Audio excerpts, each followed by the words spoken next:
Hello everyone, myself Romi Narwal and welcome है हमारे platform we plus education पर। आज के लेक्चर में हम कवर करने वाले हैं मैथ पेडागोजी, जो कि हमारे सीटेट के एग्ज़ाम के अंदर 15 मार्क्स की आती है। सो जो इंपॉर्टेंट टॉपिक हैं वो सिर्फ वही कवर करने वाले हैं जिससे आपके डायरेक्ट क्वेश्चन हैं वो बनते हैं और आपका एग्जाम में एज इट इज़ स्टेटमेंट आपको देखने को मिलती हैं।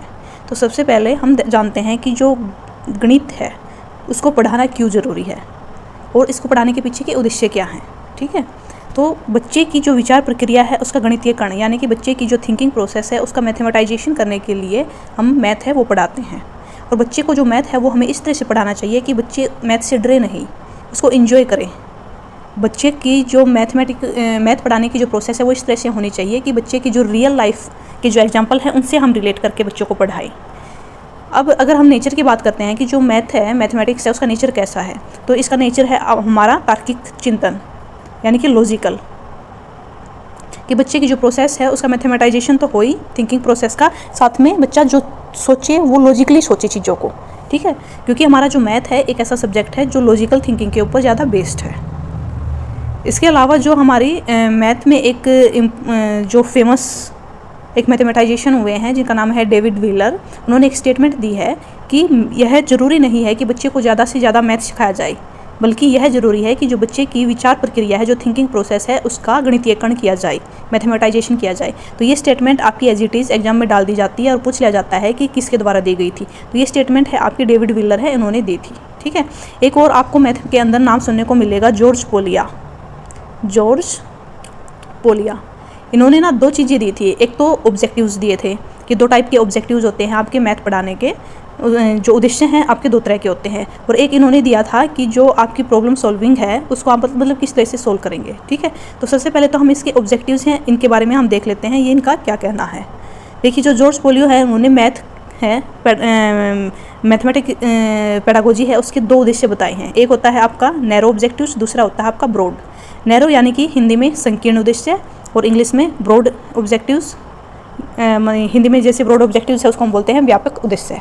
तो ब्रॉड तो कौन से होते हैं कि जिसके अंदर बच्चे को जो माप है, मेन जैसे मैथ का आपका एडिशन है, सब्ट्रैक्शन है, मल्टीप्लिकेशन, डिवीज़न, आपके जो परसेंटेज है, आपका मूलधन वाले जो कंसेप्ट होते हैं, मतलब जो चीज़ें हम अपने डेली लाइफ के अंदर यूज़ करते हैं। जैसे कि बच्चा कभी मार्केट जाता है तो उसके लिए वहाँ पर उसको एडिशन एंड सब्ट्रैक्शन की ज़रूरत पड़ती है, मल्टीप्लिकेशन की भी ज़रूरत पड़ जाती है। ठीक है, तो मतलब जो उसको रियल लाइफ के अंदर जो मेन टॉपिक, मतलब बच्चे को उतना मैथ आना ही चाहिए कि वह अपने जीवन के जो लेन देन का कार्य है वो अच्छे से कर सके। ठीक है, तो ये हो जाते हैं हमारे नैरो ऑब्जेक्टिव्स।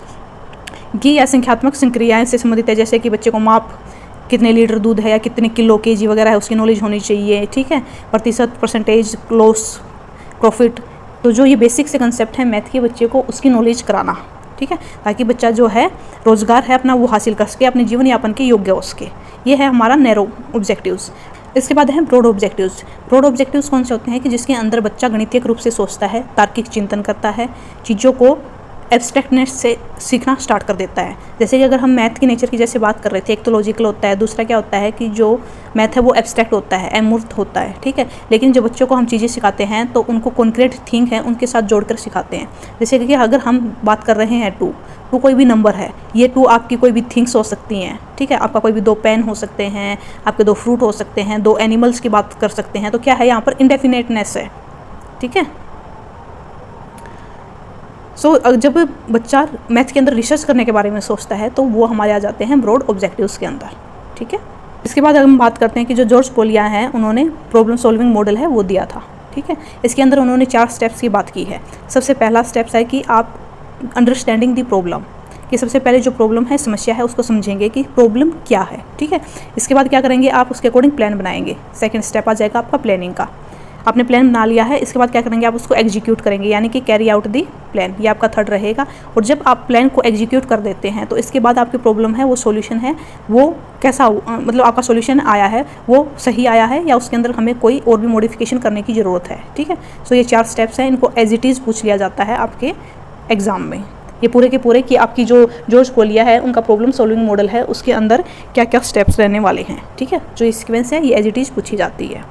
इसके बाद जब हम नेशनल करिकुलम फ्रेमवर्क है उसकी बात करते हैं कि उन्होंने मैथमेटिक्स के बारे में क्या चीज़ें बोली हैं, तो बहुत सारी चीज़ें हैं जो इसके अंदर लिखी हुई हैं, लेकिन मैं 4 से 5 पॉइंट जो इंपॉर्टेंट है सिर्फ वही आपको समझा रही हूँ। आप इसको PDF को आपके टेलीग्राम चैनल में मिल जाएगी इसको, और वहाँ से डाउनलोड करके इसको पढ़ लीजिएगा। तो सबसे पहले तो क्या बोला था कि नेशनल करिकुलम फ्रेमवर्क है उन्होंने कि सभी बच्चों में संख्यात्मक सुनिश्चित करना, मतलब प्रारंभिक 1st to 5th क्लास तक बच्चे को जब हम मैथ पढ़ाते हैं तो उसके अंदर जो मेन एम है वो क्या रहेगा कि बच्चों को जो नंबरिंग है उसकी नॉलेज कराई जाए। ठीक है, नंबरिंग के साथ मतलब जैसे आपके एडिशन सब्ट्रैक्शन भी है, जो बेसिक मैथ है उसको सिखाने की बात की जा रही है। ठीक है, इसके अलावा क्या है कि स्तर पर प्रगति मूर्त से अमूर्त की तरफ होनी चाहिए, कि जब बच्चों को आप चीज़ें सिखाते हैं, जैसे मैंने बताया ना कि 2 है, 2 आपका एब्स्ट्रैक्ट है, अमूर्त है, 2 कुछ भी हो सकता है आपका। ठीक है, लेकिन हमें ये इनको कॉन्क्रेंट यानी कि मूर्त चीज़ों से जोड़कर बच्चे को सिखाना चाहिए। ठीक है, इसलिए जो आपकी मैथमेटाइजेशन है उसकी जो प्रगति है, उसका जो विकास है, डेवलपमेंट है, वो कॉन्क्रेंट से एब्स्ट्रैक्ट की तरफ जाना चाहिए, यानी कि मूर्त से अमूर्त की तरफ। ठीक है, इसके अलावा क्या है कि बच्चे गणित से डरे नहीं, डरने के बजाय बच्चे मैथ का आनंद लें। ठीक है, यानी कि बच्चे को जो मैथ हमें सिखाना है वो उनके जीवन जो रियल लाइफ है उनसे जोड़कर सिखाना है। ठीक है, तो ये कुछ ही पॉइंट्स हैं इसके अंदर कि बच्चे महत्वपूर्ण गणित सीखते हैं, जैसे गणित के सूत्र हैं उनसे मतलब डायरेक्ट बच्चों को जो फॉर्मूले होते हैं वो ना बताकर किस तरह से वो फॉर्मूलों को बनाया गया है, किस बेस पे बनाया गया है, उस तरह से बच्चों को हम समझाएं। ठीक है, सो ये कुछ और भी चीज़ें हैं जो नेशनल करिकुलम फ्रेमवर्क के अंदर लिखी गई हैं, ये आप देख लीजिएगा। इसके बाद जो मेन चीज़ है वो है आपकी कंसेप्ट मैपिंग। इससे आपका क्वेश्चन बनता है, हिंदी में हम इसको बोलते हैं संकल्पना मानचित्रण। तो कंसेप्ट मैपिंग होती क्या है कि जब भी बच्चा एक कोई भी फ्लो चार्ट बनाता है, ठीक है, तो उसमें क्या होता है कि जो अपनी प्रीवियस नॉलेज है उसको नई नॉलेज के साथ जोड़ने की कोशिश करता है। जैसे कि अगर हम बच्चे से बात कर रहे हैं, हम मैथ की बात करें तो मैथ का ये एग्जांपल लेके चलते हैं कि जैसे बच्चे को हम नंबरिंग सिखा रहे हैं तो पहले नंबर्स क्या होते हैं। ठीक है, 1 से लेकर आपकी इन्फिनिटी तक जाते हैं। ठीक है, इसके बाद जैसे इसको हम डिवाइडेशन कर देते हैं, ओड यानी कि विषम और सम इवन, तो ओड वाले कौन से हैं, इवन कौन से हैं। ठीक है, इस तरह से क्या है कि जो फ्लो चार्ट हम बनाते हैं इस तरह का, उसको ही, इस प्रोसेस को ही हम बोलते हैं कंसेप्ट मैपिंग। तो कंसेप्ट मैपिंग में 4-5 पॉइंट्स हैं। तो सबसे पहले तो क्या है कि योजनाबद्ध चित्र होता है। ठीक है, क्योंकि एक सीक्वेंस है उसके अंदर हम बनाते हैं। सबसे पहले हमने नंबरिंग लेके चले हैं, इवन कौन से हैं, ओड कौन से हैं, या हम प्राइम या नॉन प्राइम में कौन से लेके चल रहे हैं। ठीक है, फिर इवन और प्राइम नंबर कौन से हैं, कम्बिनेशन लेके चल रहे हैं। ठीक है, तो क्या है एक सीक्वेंस बना रहे हैं हम। इसके बाद क्या है, एक ये श्रेणीबद्ध संरचना है, इसी की हमने अभी बात की है।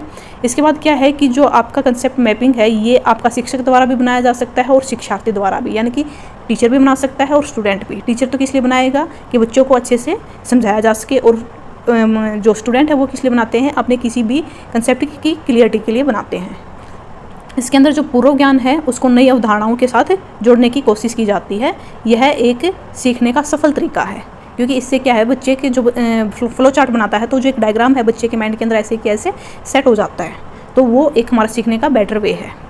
इसके बाद जब हम कंसेप्ट मैपिंग के अंदर ही डिफरेंट टाइप के लेवल्स की बात करते हैं तो आपके इसके अंदर 4 लेवल आते हैं।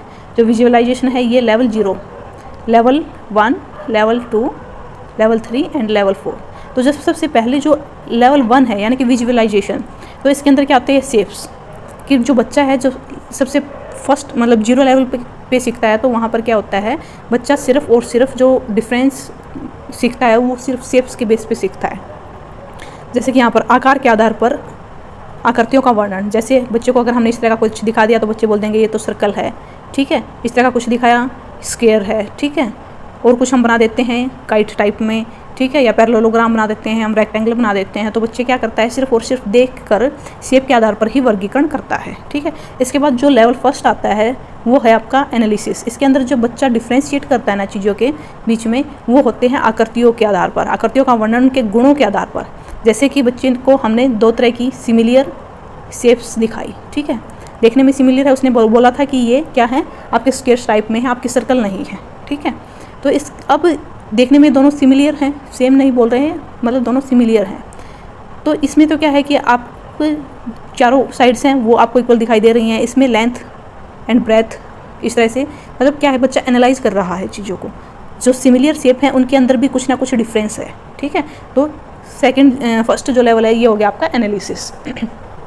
इसके बाद है अनौपचारिक निगमन, इनफॉर्मल डिडक्शन। इसके अंदर बच्चा क्या है जो आकृतियाँ उनकी प्रॉपर्टी, उनके गुणों उनके आधार पर सीखता है कि उनकी क्या क्या प्रॉपर्टी हैं। ठीक है, इसके बाद आ जाती है आपकी फॉर्मल, जिसके अंदर बच्चा क्या है तार्किक क्षमता और प्रमेय को सिद्ध करता है, मतलब जहाँ पर आपकी थ्योरम्स वगैरह आ जाती हैं। ठीक है, वो वाली चीज़ सीखता है। और इसके बाद है रिगर, ये आपका सबसे हाईएस्ट लेवल है, जो कि हमारा लेवल फर्स्ट में, यानी कि फर्स्ट से लेकर 5th क्लास तक की जो बच्चे होते हैं उनके अंदर जो लेवल 4th है ये यूज़ नहीं होता है, क्योंकि उनकी जो थिंकिंग होती है वो मोस्टली आपके लेवल 2nd तक ही रह जाती है, यानी कि visualisation, analysis and informal deduction तक। अगर हम हायर लेवल की बात करते हैं तो आपकी फॉर्मल और रिगर है, इसमें से क्वेश्चन बन सकता है। अब देखिए कि जो क्वेश्चन है किस तरह से पूछ लिया जाता है। यहाँ पर देखिए कि जो वैन हिल है, वैन हिल का जो कंसेप्ट मॉडल है, कंसेप्ट मैपिंग मॉडल वैन हिल ने दिया हुआ है, जो कि हमने अभी पढ़ा है कि बच्चे ज्यामिति चिंतन के किस स्तर पर आंकलन कर सकते हैं एक साथ आकृतियों के संग्रह के गुण पर। जैसे कि गुणों के आधार पर, शेप के आधार पर तो लेवल फर्स्ट होता है विजुअलाइजेशन, लेकिन जब गुणों के आधार पर बच्चा डिफ्रेंशिएट करना स्टार्ट कर देता है तो कौन सा होता है, वो होता है आपका एनालिसिस। तो इसका आंसर आ जाएगा आपका लेवल फर्स्ट एनालिसिस। ठीक है, इसके बाद एक लेवल, जैसे हमने बात की है कि क्लास फर्स्ट से लेकर 5th क्लास तक, तो वहाँ पर सिमेट्री पढ़ाई जाती है। सिमेट्री क्या होती है कि किसी भी वस्तु को, जैसे कि हमने ये ट्रायंगल ले रखी है, उसको बीच से इस तरह से काटा जाए कि अगर हम उसके एक पार्ट को दूसरे पार्ट के ऊपर रखते हैं तो उसको पूरी तरह से वो कवर कर ले। ठीक है, तो इस चीज़ को हम क्या बोलते हैं, सिमेट्री। तो ज़रूरी नहीं है हम इसको इसी तरह से काटें, हम इसको डिफरेंट, हम अगर इसको इस तरह से भी कट करते हैं तो जो इधर वाला पोर्शन है और जो इधर वाला पोर्शन है एक दूसरे का बिल्कुल, मतलब एग्जैक्ट 50% इधर है, पूरा 50% इधर है। अगर इस वाले को कट करके हम इसके ऊपर रखते हैं तो इसको पूरा कवर कर लेगा। ठीक है, या फिर हम इसको जो ये इधर वाली साइड है इधर से भी इसको कट कर सकते हैं। तो इस तरह से जो ये जो प्रोसेस होती है इसको हम बोलते हैं सिमेट्री। इसके बाद जो नेक्स्ट है वो है आपका टेसिलेशन। टेसिलेशन क्या होता है कि जहाँ पर एक ही प्रकार की सिमिलियर, मतलब सेम आकृति है, उसको इस तरह से बार बार यूज़ करना कि ना तो वो एक दूसरे के ऊपर ओवरलैप करे और ना ही उनके बीच में कोई भी किसी भी तरह का गैप आए। ठीक है, जैसे आप इसको देखेंगे तो इसके अंदर हमने एक ट्रायंगल यूज़ की है। ठीक है, एक ट्रायंगल शेप है, उसको बार बार इस तरह से यूज़ किया जा रहा है कि इनके बीच में ना तो हमें कोई गैप दिखाई दे रहा है, ठीक है, और ना ही एक ट्रायंगल दूसरी ट्रायंगल के ऊपर ओवरलैप हो रखी है। इसी तरह से आप ये वाली भी देख सकते हैं, स्क्वायर वाली इमेजेस भी, या फिर आप ये पेंटागन वाली भी देख सकते हैं। तो ये जो प्रोसेस होती है इसको हम बोलते हैं टेसिलेशन। इसके बाद जैसे कि क्वेश्चन है किस तरह से पूछ लिए जाते हैं आपसे कि निम्नलिखित में से कौन सा विषय प्राथमिक विद्यालय के गणित पाठ्यक्रम का हिस्सा नहीं है। जैसे कि प्राथमिक विद्यालय यानी कि 1st से 5th क्लास की बात कर रहे हैं तो देखिए टेसिलेशन है, हमने अभी पढ़ा है। सिमेट्री, समरूपता वाला भी हमने टॉपिक अभी किया है।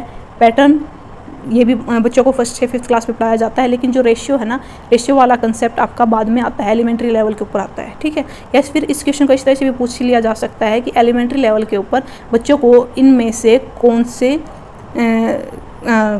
मेथड के द्वारा पढ़ाया, मतलब कौन सी प्रोसेस है उसको हम यूज़ करते हैं लेवल 2nd में। तो यहाँ पर आपका अनुपात है वो आंसर हो जाएगा। ठीक है, इसके बाद देखिए जो आगमन और निगमनात्मक विधि है आपने काफ़ी बार पढ़ रखी है, सिंपल सी है, 2 तरह की होती हैं। जैसे आगमन विधि, आगमन में क्या होता है कि सबसे पहले आप क्या करते हैं, बच्चों को बहुत सारे उदाहरण देते हैं, एग्जाम्पल है, एग्जाम्पल से आप फिर क्या करते हैं, रूल बनाते हैं। ठीक है, यानी कि आपकी स्पेसिफिक है, स्पेसिफिक से आपकी जनरल की तरफ जाती है। ठीक है, जबकि निगमनात्मक यानी कि डिडक्टिव है, ये इसके अपोजिट होती है। इसके अंदर पहले बच्चों को एक रूल बता दिया जाता है और उसके बाद वो एग्जाम्पल है, मतलब प्रॉब्लम है, उस रूल के बेस पर, उस फॉर्मूले के बेस के ऊपर जो आंसर है वो निकालना होता है। ठीक है, सो ये कुछ चीज़ें थी आपकी। अब अगर जैसे हम टीचिंग लर्निंग प्रोसेस की बात करते हैं तो जो अगर नैरो माइंड की बात करते हैं, जैसे कि जॉन एडम है, जॉन एडम ने इनके नैरो कंसेप्ट की बात की है एजुकेशन के। तो एजुकेशन का नैरो कंसेप्ट यानी कि सिर्फ टीचर और स्टूडेंट, इसमें क्या है, स्टूडेंट है टोटली बेस्ड रहेगा टीचर के ऊपर। ठीक है, लेकिन अगर हम इसके ट्राइपोलर, त्रिध्रुवीय प्रक्रिया की बात करें जो कि जॉन डेवी ने दी थी, तो इसके अंदर 3 ध्रुव माने उन्होंने, एक होता है टीचर, फिर स्टूडेंट, और थर्ड है जो कंटेंट आपका होता है वो। ठीक है, जो कंटेंट इन दोनों के बीच में क्या करेगा, इंटरवीइंग वेरिएबल है, मध्यस्थ चर है, उसका कार्य करता है। सो ये आपका और कुछ चीज़ें हैं, जैसे कि आपका जियो बोर्ड है। जियो बोर्ड का यूज़ किस तरह से किया जाता है, जैसे कि आप यहाँ पर देखेंगे, यहाँ ये जियो बोर्ड इस तरह का होता है जिसके अंदर एक स्क्वायर बोर्ड होता है और उसके अंदर कीलें लगा दी गई होती हैं, और जो रबड़ है, रबड़ की हेल्प से आप डिफरेंट टाइप की शेप्स हैं वो बच्चों को बनाकर दिखाते हैं। जैसे कि यहाँ पर देख सकते हैं आप, यहाँ पर एक रेक्टेंगल आपको देखने को मिलेगी, ये यहाँ पर एक ट्रायंगल बनाई गई है, यहाँ पर ये स्क्वायर बनाया गया है, यहाँ पर एक पैरेललोग्राम टाइप में बनाया गया है। ठीक है, तो डिफरेंट टाइप की, मतलब जो ज्योमेट्री है, ज्यामिति है, उसको पढ़ाने के लिए हम जियो बोर्ड है उसका यूज़ करते हैं। तो क्वेश्चन किस तरह से बनते हैं कि जियो बोर्ड का यूज़ किस चीज़ को पढ़ाने के लिए, जैसे कि ज्यामिति है उसको पढ़ाने के लिए करते हैं मोस्टली। अब अगर अबेकस की बात करते हैं, ये जो दिख रही है आपको साइड में इमेज, इस तरह का होता है। इसके अंदर क्या है, हम मल्टीप्लिकेशन, एडिशन, सब्ट्रैक्शन, डिवीजन, ये चीज़ें सारे बच्चों को सिखाते हैं। वर्गमूल हो गया आपका, भिन्न, फ्रैक्शंस, p/q की फॉर्म की जब बात करते हैं, आपके स्थानीय मान वगैरह, ठीक है, इन सब के लिए हम अबेकस है इसका यूज़ करते हैं। इसके बाद जो ग्राफ पेपर है, ग्राफ पेपर को मोस्टली यूज़ किया जाता है आपकी जो दशमलव, डेसिमल वाली जो नंबर होते हैं ना, उनके लिए हम मोस्टली ग्राफ है उसका यूज़ करते हैं। इसके बाद जो पाई चार्ट है, पाई चार्ट मतलब जहाँ पर आपको ज्यामिति, जैसे कि आपके जो एंगल हैं उनको सिखाने के लिए हम पाई चार्ट है उसका यूज़ करते हैं। इसके बाद जो नेक्स्ट आता है आपका, वो आता है डायनेस ब्लॉक। डायनेस ब्लॉक क्या होते हैं, इसके अंदर आप ये 4 प्रकार के होते हैं।